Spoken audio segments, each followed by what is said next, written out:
Mais de toute façon, dans Euphoria, il avait annoncé qu'il allait faire un back-to-back de toute façon. Il l'a dit, il fallait lire entre les lignes et faut rester à la page en fait, parce que j'ai l'impression que, en fait, Kendrick, on peut lire en lui comme dans un livre ouvert, mais il faut par moment lire entre les lignes.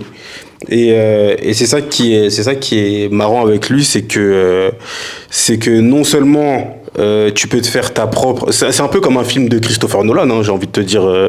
Les morceaux de Kendrick, dans le sens où voilà, tu peux interpréter.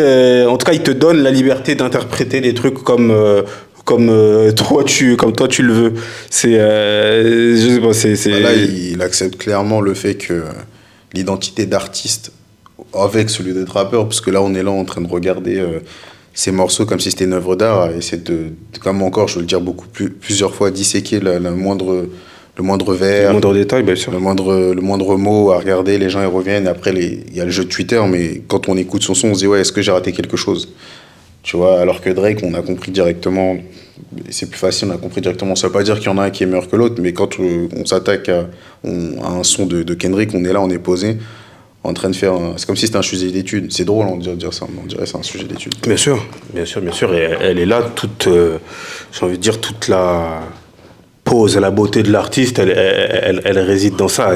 No Didi, comment tu vois? C'est bon, ouais. Tu vois,